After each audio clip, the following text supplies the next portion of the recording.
Hey guys, it's Ashley with 3R Sales and Service. We're taking a look at a 24-foot box truck today. This is a Ford 650 Super Duty. So it's a little bit bigger so that it can hold a lot of water and soap capacity on here. This truck is built for high volume of truck washing or fleet washing. So it's set up with 2-step systems on each one of the pressure washers. There are 4 pressure washers on board, 3 cold waters and 1 hot water. We'll start with some equipment that we can see from up front, and then we'll go around back and take a look, and then we'll actually climb inside the truck and go over all the details. What you're seeing up front here are our chemical tanks. They're 6 100-gallon chemical tanks. And then we have our inlet reels. There are 2 inlet reels. These are both electric rewind. All of the hose reels are electric rewind on here. So this 3/4 inch hose will feed the 925-gallon water tank quickly if you're using 2 water hookups at the same time. In order to do a station fill, like if you're at a water station, we have a cam lock fitting here that we can fill the tank with as well. And then this fitting right down here is our tank drain. So if you have a full tank, it'll drain it quickly, but it'll also get rid of any excess water so that you don't have to transport water if you don't want to whenever the job is completed. So let's go ahead and go around back, take a look at everything else. Here is our fuel access for filling the tank. We have 1 large tank that fills all of the cold water pressure washers. So we have all 4 of our electric high pressure reels back here. Again, electric rewind. Right now they're set up with 100 feet of the double wire braided hoses. So they're up to 6,000 PSI rated. There are additional 100-foot sections on board here so that they can extend their way out further and further as needed. With the 2-step systems, you're switching between soaps a lot. So you want to keep it as short as possible and only add those extensions when they're needed.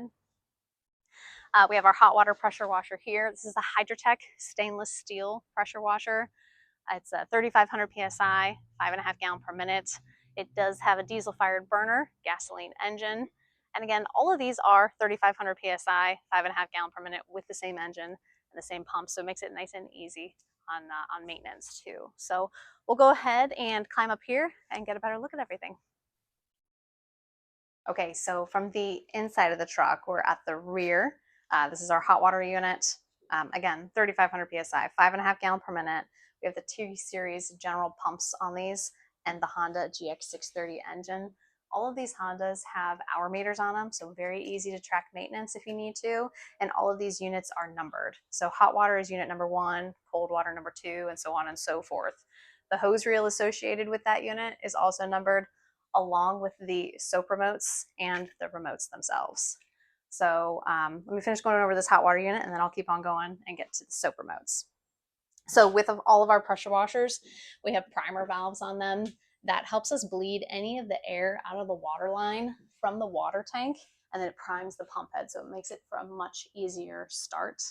And it's a lot easier on your seals too. It prevents any damage to your seals. Hot water units can be operated as hot or cold. So there's a burner switch that you just turn on when you want to operate it as hot, turn it off if you want to use it as cold. And then we do have a thermostat on here so you can change your temperature control if you just want to use warm water for projects, or if you want to crank the heat all the way up. We have our gasoline tank and our diesel fuel tank. The diesel is for the burner system. And this is a 12-volt powered burner.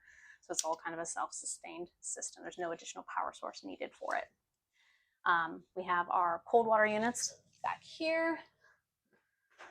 So we have our first one on the driver's side, and then we have 2 on the passenger side. We have our exhausts ventilated out through the bottom of the truck. That keeps as much fresh air as possible inside here. So our burner is vented out, all of our exhausts are vented out. So it's pulling in nice clean air, and it's keeping it much cooler inside this box too. We have remotes for all of the pressure washers. So these are our 2-step remote systems. And how they work is we actually have kind of a separate power switch on them. So whenever you go to operate one, you're going to turn this switch on. And all this does is allow this to connect to the battery. It's kind of a kill switch for them, so it doesn't constantly drain power from your battery when you're not using the remote. And then on the remote system, you're going to turn it on. Once you see that light flashing, you know it's on. And then you press soap 1, and that'll automatically start drawing from your soap 1. These lines are labeled. We have a little bit of color in the water as we test them just to kind of designate between the two, to make sure everything's working properly. And then when you're ready to switch to soap 2, you just press that. It'll immediately start drawing your step 2. And then when you want to just only pull water and you're ready to rinse, you just turn it off and it'll only pull water at that point. So you can just quickly switch between these. Depending on the length of hose that you have will depend on how quickly your soap will reach the end of the wand. Once you start using it, you'll have it perfectly timed for every 100 feet, how long it's going to take to switch between those. And so you can start switching, hitting this button before you're actually ready to switch from your step 1 to your step 2 once you've got that all timed out. So we'll kind of move around here. Are you able to kind of do a flip? Okay. So once we're back behind the hose reels, we've got our 26-gallon fuel tank. This is connected to all 3 of the cold water units. So they've got one fill area for all 3 units. Again, all of the same types of features with the bleeder valve. These all have high pressure soap control that connects the soap system to the pressure washer unit. We've got easy oil drains for the engine and for the pump. Just a very simple, try to minimize the maintenance as much as possible on these, and make it simple for the end user to take care of all that stuff. Moving around this side, you can see we've got the exhaust vented out over here. We have strainers, T-strainers that go to each unit in order to keep as much debris out of these pumps as possible. So there's 2 on this side, there's 2 on the opposite side for the other 2 units. And then we've got 2 on top of the tank as well, where the garden hose reels feed into the pressure washer tank. Into the water tank. So this is where it's going to catch the majority of your debris so it doesn't settle in the bottom of the tank, and we can get those cleaned out easy.